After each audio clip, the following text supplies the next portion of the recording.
ativista do MML, que é o Movimento Mulheres em Luta, professora de Geografia de Macaé, fez parte de 2 gestões do CEP Niterói, 2 gestões do CECAE. Atualmente está na base, constrói o coletivo Reviravolta, na educação e CSP com Lutas. Faz parte da delegação da Com Lutas no Haiti. Em 2006, levaram solidariedade ao país ocupado pelo imperialismo, que até hoje explora as zonas francas, onde 80% da mão de obra... Aí eu acho que eu perdi o restante do chat, desculpa, ela pode complementar.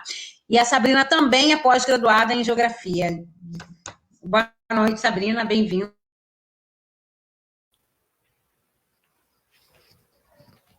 Boa noite.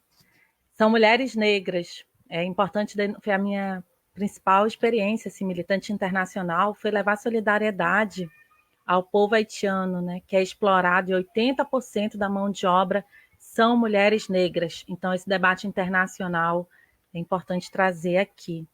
Primeiro, eu queria iniciar prestando a minha solidariedade à professora do Cláudio Moacir, que sofreu uma agressão machista. O aluno ficou interrompendo a aula dela recorrentemente com frases: mostra o peitinho, vou comer sua mãe, né? Infelizmente, isso acontece no nosso cenário, no nosso local de trabalho. Eu sou educadora, e isso mostra para a gente quanto é importante a luta por uma educação não opressora. E a luta contra o governo Bolsonaro, que incita esse discurso de ódio, né? Um governo genocida, um governo misógino. Só deixa eu desembolatar isso aqui. Entrando na discussão sobre a questão do trabalho, eu acho que é muito importante a gente resgatar, né, nesse momento, resgatar a origem do verdadeiro 8 de março. Né? Qual é a origem do verdadeiro 8 de março? Que essa história muitos não conhecem, né? Em 1917, houve uma importante greve operária na Rússia, uma gigantesca greve operária que vai tomar uma dimensão tão grande, né, abarcando a solidariedade de outros operários, de outras greves, e que vai derrubar o governo do Nicolau, na Rússia famélica. Né? E aí entra o governo provisório do Kerensky, e em outubro os revolucionários conseguem a Revolução Socialista. E o lema dessa revolução era pão, paz e terra. Então foi de uma greve operária. Foi em fevereiro, no calendário russo, mas no nosso calendário é março. E no 3º Congresso da Internacional de Mulheres Socialistas, um congresso de mulheres socialistas da 3ª Internacional, a Alexandra Kollontai, ela propõe que essa data dessa greve operária, que foi o início do processo revolucionário, se torne o Dia Internacional de Luta das Mulheres Trabalhadoras. Então a gente fica, né, 8 de março, Dia da Mulher, não é? É o dia de luta das mulheres trabalhadoras contra toda forma de opressão e exploração. E essa revolução ela vai ter conquistas esplêndidas para nós, mulheres trabalhadoras. Pela primeira vez, as mulheres vão conseguir o direito ao divórcio, e isso em 1917 era inédito, não tinha mais nenhum outro lugar. Né? Vão conseguir a legalização do aborto, acabar com o analfabetismo, acabar com a prostituição.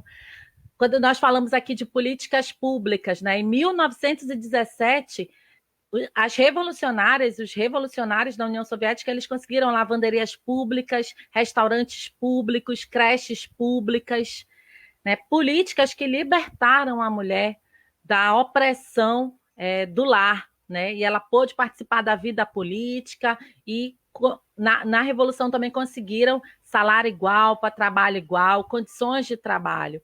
Claro que depois, infelizmente, vai vir um retrocesso histórico com a ditadura stalinista. Né? Por exemplo, eu gostaria o exemplo da questão LGBT. Por exemplo, na Revolução Russa, o Lenin, né, na Revolução ficou colocado o quê? Que a homossexualidade era algo privado e que o Estado não deveria se meter. Aí vem o stalinismo e implementa todo um retrocesso, e até hoje é crime ser LGBT na Rússia, né?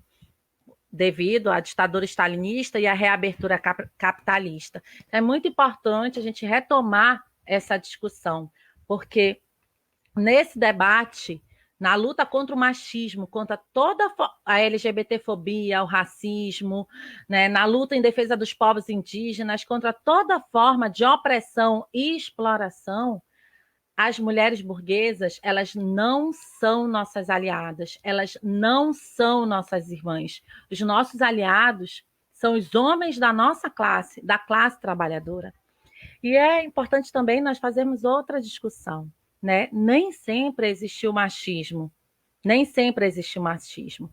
Nós estamos agora no período de comemoração dos 200 anos do Engels, que junto com Marx, né, pesquisou e editou o livro que foi muito conhecido, A Origem da Família, do Estado e da Propriedade Privada. Ele, o Marx e o Engels, né, revolucionários, eles se preocupavam, e eu sou marxista, sou do PSTU, né, e muitos outros companheiros e companheiras que estão assistindo essa live também reivindicam essa discussão. Eles estudaram profundamente as sociedades antigas. E no comunismo primitivo, por exemplo, existia uma divisão sexual do trabalho, mas era uma sociedade igualitária.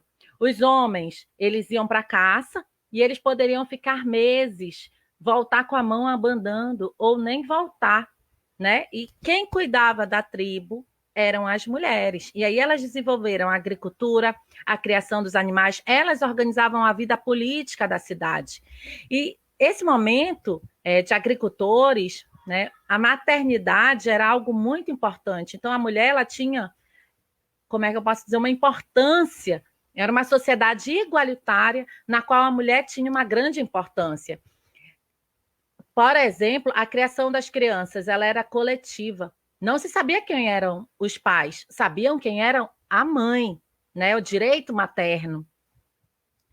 Não sabia quem eram os pais. Então, as crianças eram cuidadas por toda a tribo, né? E quando que muda isso? Quando que muda isso? Muda a partir do momento que vai, com o avanço da agricultura, né, com o desenvolvimento, começa a gerar o excedente, e aí surge a propriedade privada. E aí começa a opressão da mulher. Por quê? Para a pessoa manter, o homem, né, manter aquela propriedade na família, vai ter que agora escravizar a mulher. A mulher se torna propriedade, a relação monogâmica, né? E aí a mulher se torna propriedade e ela lhe é negado todo esse direito que ela tinha, ela é aprisionada no lar para garantir que a herança passasse do pai para o filho.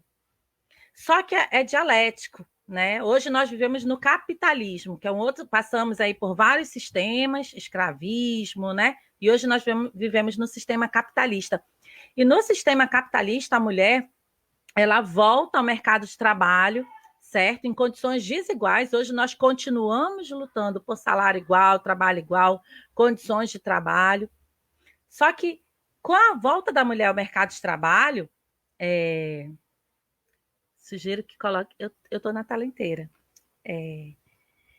Então, para a gente conseguir se libertar dessa opressão do machismo, o machismo está atrelado diretamente à exploração. Hoje, a exploração capitalista. Veja bem, o capitalismo, ele se utiliza do machismo. Então, no mundo todo, as mulheres recebem metade do salário do que os homens. No Brasil, recebe 2/3 do salário do que os homens. Do racismo, né? Quem são os primeiros que foram demitidos na pandemia? Foram as mulheres negras. As LGBTs, como a que me antecedeu, falou muito bem, né? O que é que lhe sobra? É a prostituição. Então, nós precisamos lutar contra o machismo e toda forma de opressão e contra o capitalismo. E precisamos discutir uma outra sociedade.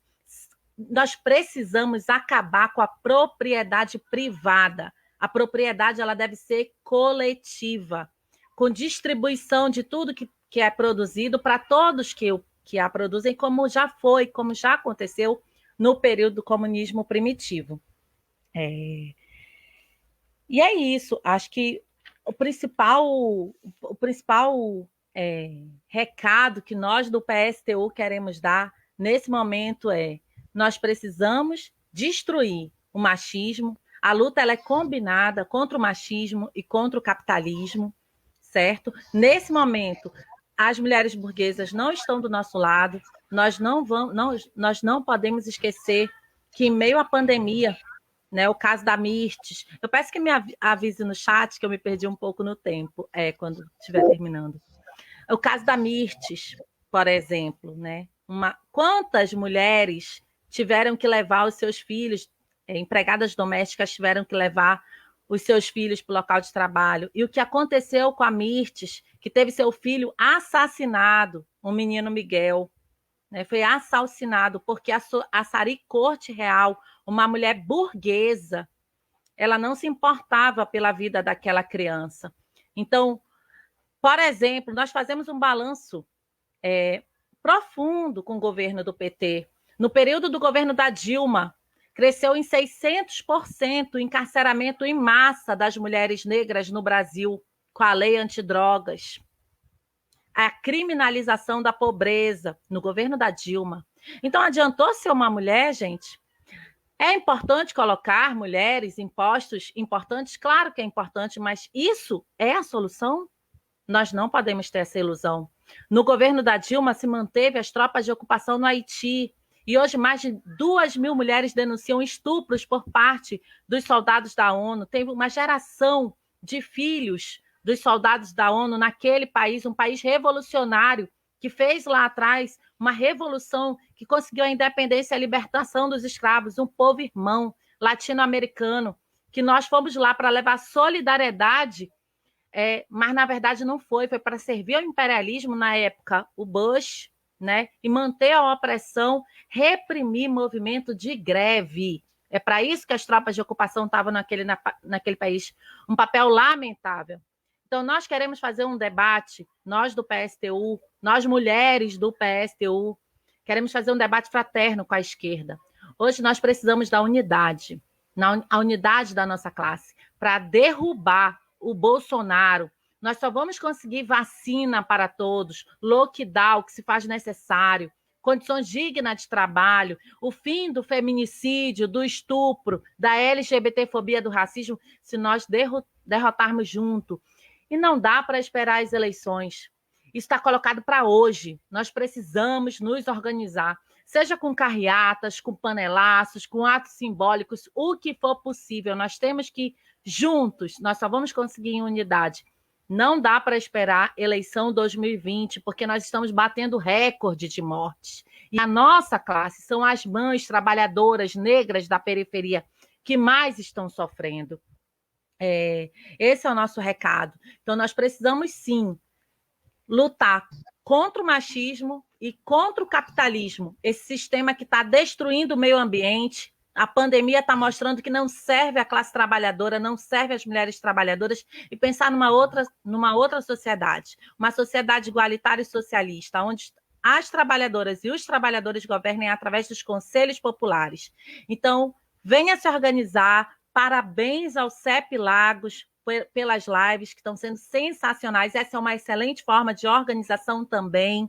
Venha conhecer o MML, Movimento Mulheres em Luta, um movimento que eu faço parte, e tome partido, porque a burguesia está muito bem organizada. Venha conhecer o PSTU, que é um partido revolucionário. Basta de machismo e capitalismo. Rumo a uma sociedade igualitária e socialista. Obrigada e boa noite.